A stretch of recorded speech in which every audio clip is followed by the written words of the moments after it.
We've all been there before. You got a fresh burst of inspiration, so you pull out that notebook or that Google document.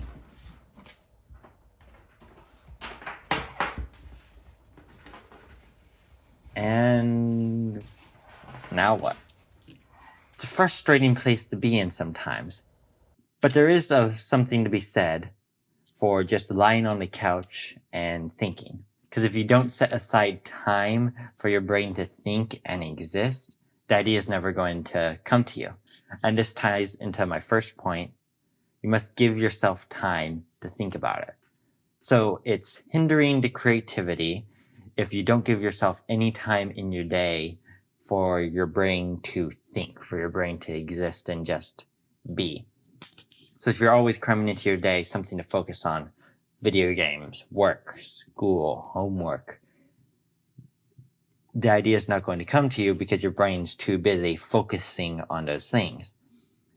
And so it's why when you take a shower, ideas can come to you, because it requires very minimal conscious input from your brain. So it allows your brain to come up with ideas while you're in the shower. And the same can be true for doing dishes or building a Lego set from the instructions. And another reason why giving yourself time to think about it is important is that sometimes the idea doesn't come right away. You got to give yourself a little time for the idea to come. And the first idea that comes sometimes is not always the best idea. So it's always good to come up with a few different ideas and then pick the best one, which sometimes it is the first one, but sometimes it's not. And then you might not even get a whole idea, and probably oftentimes you just get a fragment of idea, but often this is enough to kickstart your creative process and expand and develop the idea further. Now, the second thing is you need to keep thinking about it. So it's important to have the idea at the forefront of your mind, or have I need to come up with an idea at the forefront of your mind, because what this does is this tells your subconscious to start working on it. So even if your conscious mind's not working on it, your subconscious mind is. So an example of this from my own life is the other day I was building a Lego set, the medieval town square, and I was like, I need some stop motion idea for this. And I was kind of having trouble coming up with the idea, but I was just building the set, and whenever I remember to start thinking about it, I would start thinking about it. And then eventually it was all aha, idea. What if I mix this with some Robin Hood, from the old castle sets that Lego used to have? But yeah, you have to consciously be thinking about it so your subconscious can work at this as well. So that way you can get that idea. And tip number 3 is that you need to be ready for inspiration to come from anywhere. So whenever the inspiration comes, you need to be ready to write it down. Because I heard somebody else say this recently, our brains are meant for coming up with ideas. They're not meant for storing ideas. And this is kind of true. Yes, our brains are good at memorizing information and storing information. But a lot of times if you have an idea, you need to write it down, or you may forget an important piece of it, or you might forget about it entirely. So in order to avoid this and avoid the frustration of what was that idea? Have a piece of paper or have a notebook, doesn't matter, and write the idea down. I've written down my ideas so that way I can come back to it later and keep working on it and don't have to worry about trying to remember it. So I got some notebooks here. So this one from my little intro. So this is the medieval story I was telling y'all about earlier. And then I got a few others in here. That one's in pencil, so it's hard to see. And then I have this notebook, which is older.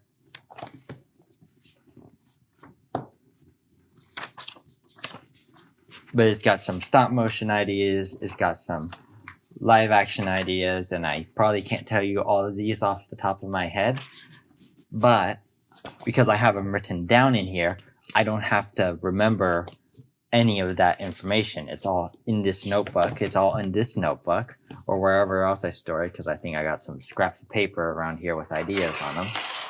They keep this information for me So that way I don't have to come up with the ideas myself. All right. So next thing is I just got some tips on ways you can kickstart the process, help you come up with the ideas if you want a little push, if you need a little help. So it can be done with books. I got some books downstairs I forgot to bring up, but I have one that's a space book. I forgot the author's name, but it's just, I think it's like 10 amazing space things you can make with bricks ready in your collection. A neat little book. And then we've had other books over the years. Like one was a Lego book it had different themes, but one of them was fantasy themed. So it had dragons and ogres. And I really liked that book because that book was great for getting ideas from. But yeah, books are a great way to come up with ideas, or maybe you want to make an adaptation of one. I know I want to make an adaptation someday. Another way is sets. So as I've already mentioned earlier, the medieval town square, I came up with a little idea I want to use from that set as I was building that. There's also music.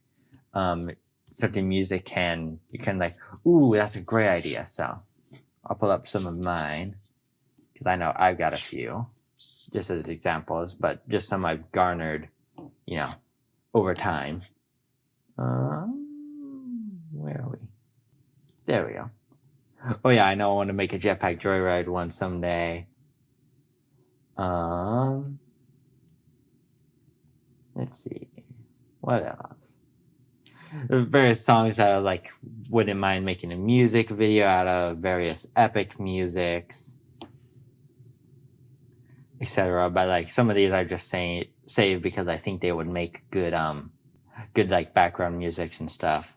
But yeah, sometimes you can get ideas from music. It's like, ooh, and sometimes that's helpful. If you a lot of these I probably wouldn't be able to use without copyright issues. But if you got go into Pixabay is a free option. But if you have something I know there's audios out there and there's others. I'm not sponsored, by the way, but if you can find a track on there that you like and go, okay, what story could I make with this?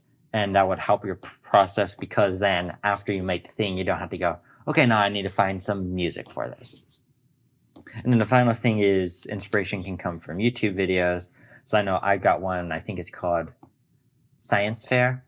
It's a little portal one where Gladys is inspecting some of the projects and there's a little turret jumping out up and down. I was like, I'd love to turn that into stop motion just for fun. But yeah, you can get inspiration for YouTube videos. I know I like to create OCs and stuff from various universes like Alan Beck or Star Wars or Dragon Ball. So yeah, and you can kickstart the process by other people's content, and also in order to create, you also have to consume as well. So you need to be taking in others' media as inspiration for your own. And now the final thing I want to talk about is something that can sabotage your stories. So it's called subtext. Now, a lot of people don't talk about this, but subtext is the undercurrent of movies and film and stories. So my mom has always been mindful of subtext. So whenever in anything me and my brother watched when we were younger, and still now. So for the longest time, me and my brother could not watch the first Toy Story. We could watch the second and the third ones. Those are fine, but not the first one. And I've never seen Lilo and Stitch to this day. And the reason for this is that the neighbor in Toy Story and Lilo are brats that need a spanking, but despite their behavior, they get away with it and there's no consequences. And mom was just aware and mindful of the fact that that's not a thing you should be teaching the children, that they can throw a tantrum, that they can be naughty and get away with it. That's not something to teach your kids. So because of that, I didn't see Toy Story for a long time, and we didn't see Lilo and Stitch for a long time. So when you write your stories, just be mindful of the subtext, be mindful of the story you're trying to tell. And if the underlying current of your story is supporting that.